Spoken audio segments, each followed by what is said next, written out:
So I floated something today with my staff, and they just looked at me like I was an alien.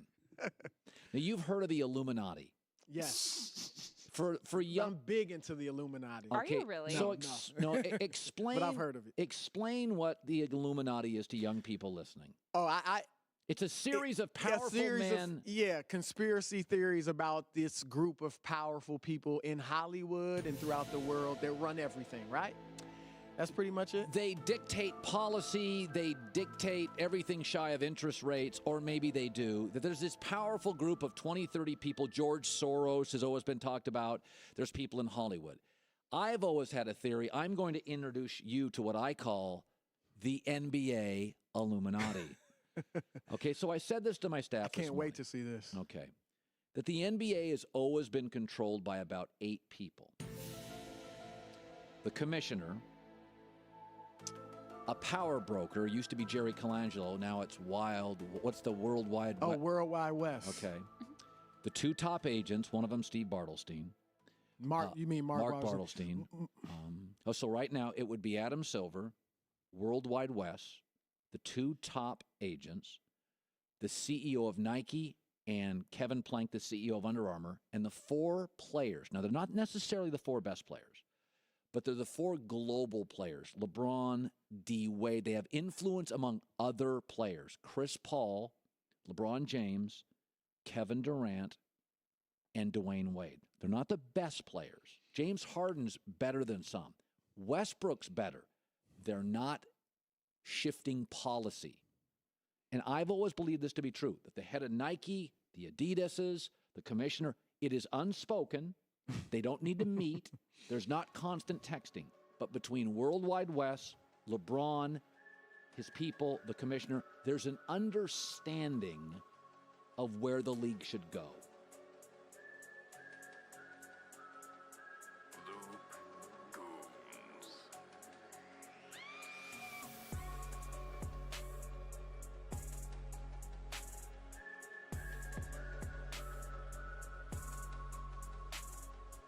Also, what's this entire season been like for you? You get hurt at times.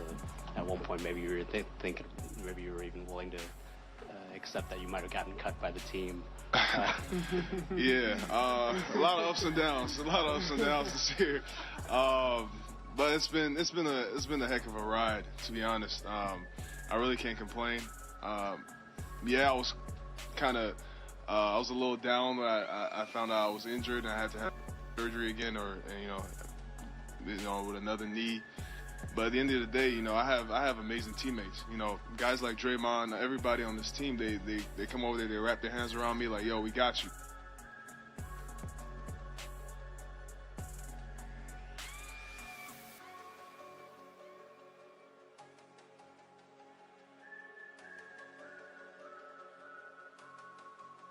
And especially kids over in Africa that are affected by this disease every single day, and it's something that we can hopefully eradicate with all the work that's going into it. I mean, we walked out there like little kids, and I've known for 9 years now, and I'm continuously amazed by what he accomplishes and can do, but never. About the games that Curry has sat out fourth quarter. How about Draymond Green? Quarter of the Warrior games he hasn't played in the fourth quarter. And both those. Watch this after the game. Draymond Green getting that water to dump on the MVP, but Curry knocks the water out of his hand with an no-look tail toss. And look at the grin. Man, it is good to be Steph Curry.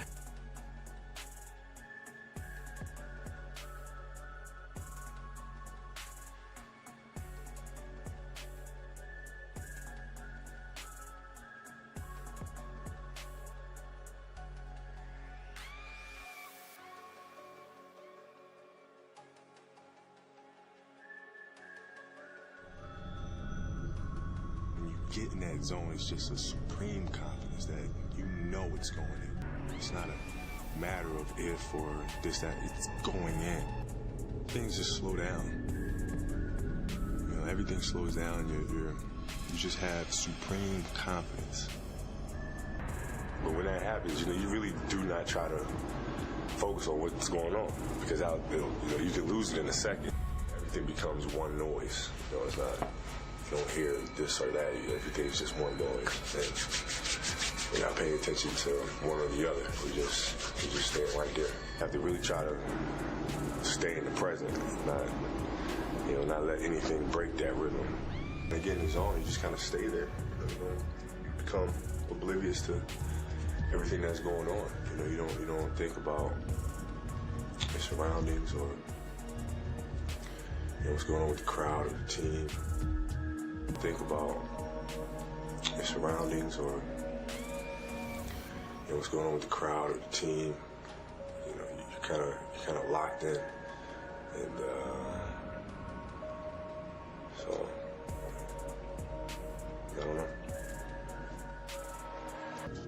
You have to really try to.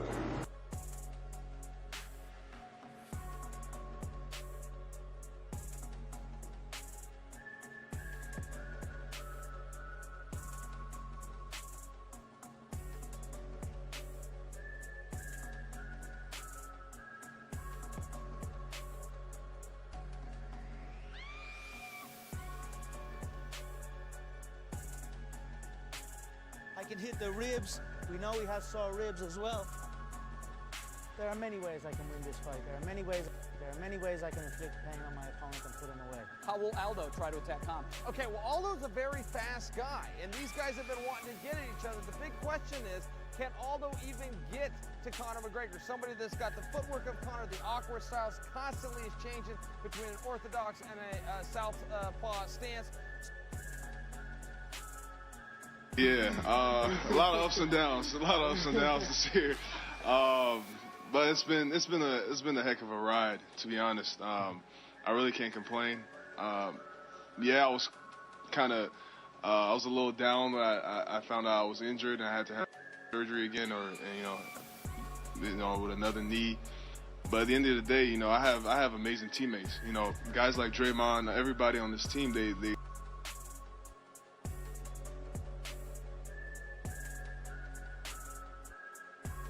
I have amazing teammates. Guys like Draymond, everybody on this team, they come over there, they wrap their hands around me. There are many ways I can inflict pain on my opponent and put him away. How will Aldo try to attack Conor? Okay, well, Aldo's a very fast guy, and these guys have been wanting to get at each other. The big question is, can Aldo even get to Conor McGregor? For somebody that's got the footwork of Conor, the awkward styles, constantly is changing between an orthodox and a southpaw stance. So if Aldo can come out here and try to engage with Conor, that's where we're going to find out. Does his speed trump the Notorious? We're often asked by our Sunday morning viewers about where our show comes from, about our studio. Well, right now we're in Studio 45 here at the CBS Broadcast Center, which is a very big place. Just how big? Follow me. We're going outside. A little over 50 years ago, CBS moved here to the west side of Manhattan to what was billed as the largest television plant on the Atlantic seaboard. 500,000 square feet of floor space, more than the combined size of 10 football fields. Pretty much a whole city block. But originally, this place wasn't for TV. It was the world's largest milk distribution center. With seemingly endless corridors snaking through this sprawling complex, some parts of the broadcast center stand back, remain virtually unexplored.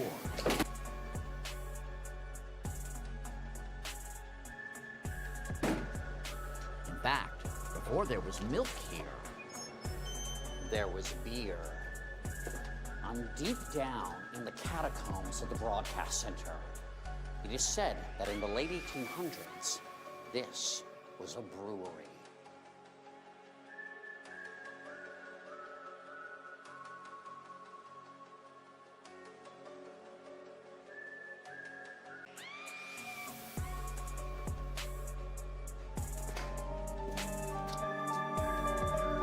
The catacombs themselves are 3 stories deep. Dank, murky, eerie. Historical fun fact, This is where all the late, great CBS News anchors are buried. I'm kidding.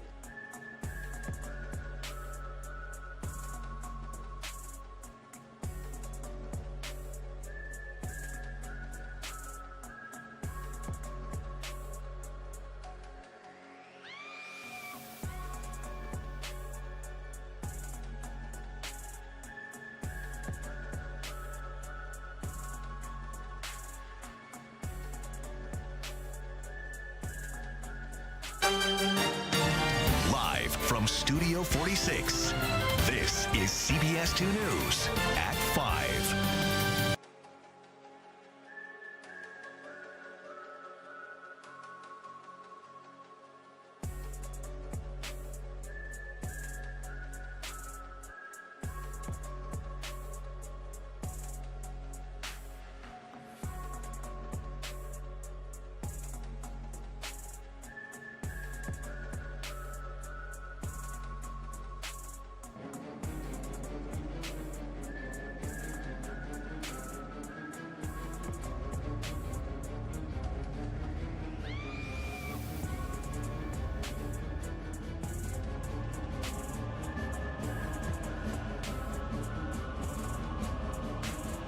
CBSNewYork.com. We warned you, you'll get hooked. That's right, we are. That's going to do it for us here at 5. We'll see you again at 11. The news at 6 starts right now.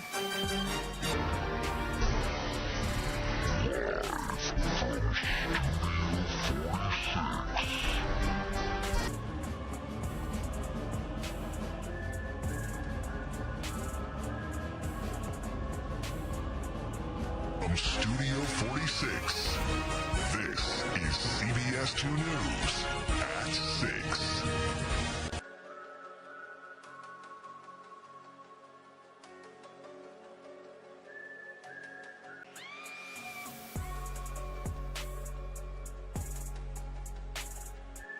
That's our report at 5. I'll see you tonight at 11. The news at 6 starts right now. Live from Studio 46, this is CBS 2 News at 6. Yes. Oh, my goodness. All right. Thanks you so much for watching. That's all for the news at 5. We'll see you again at 11. The news at 6 starts right now. Live from Studio 46, this is CBS 2 News at 6.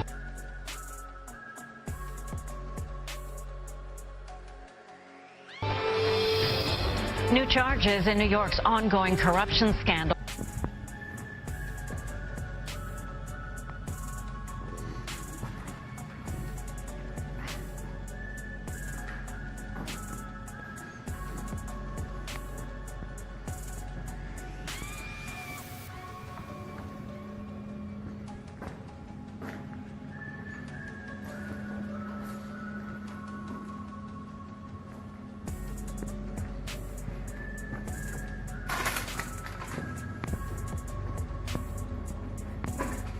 Historical fun fact, this is where all the late, great CBS News anchors are buried.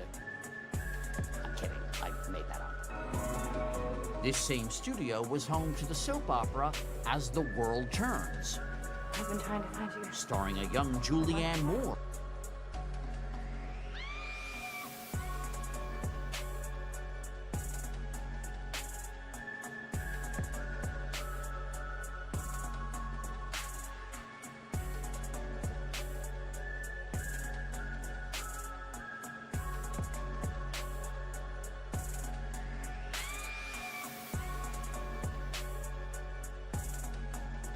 Incidents you keep sharing on the talk shows.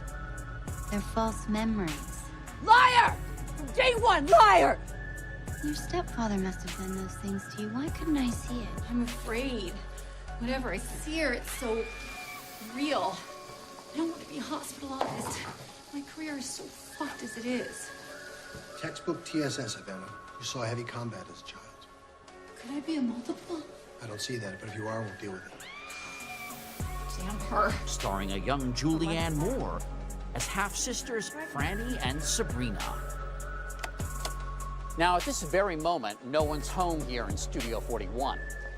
So you can see how truly cavernous it is. Up there, almost 300 lights. It may be quiet here, but over in Studio 43, CBS Sports is in here, covering the NCAA basketball tournament. Guys get into it all the time. Gentlemen, I'm sorry to interrupt, but I'm giving the CBS Sunday Morning audience a tour of the broadcast center. You may recognize these gentlemen: Ernie, Clark, Kenny, and Charles. Wait, did you say you hate to interrupt? Why you interrupting? I thought I'd just throw myself right into it. But you're right, I should not apologize, because this is March Madness. I could chat all day with these guys, but Les Moonves, this is the boss. Right. Hello.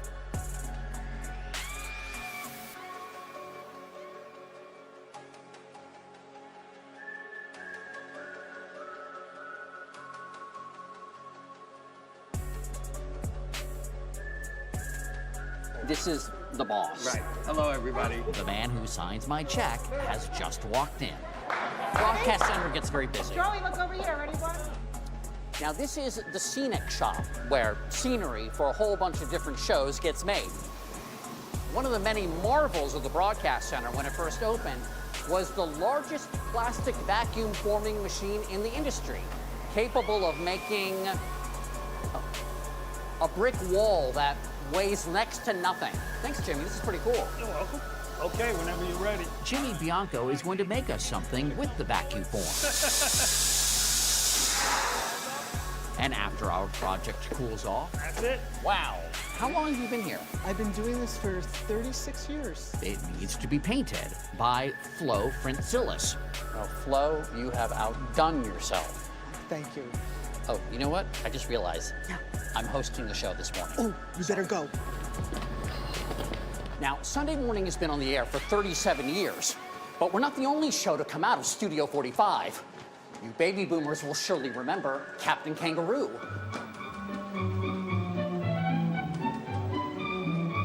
And we're back.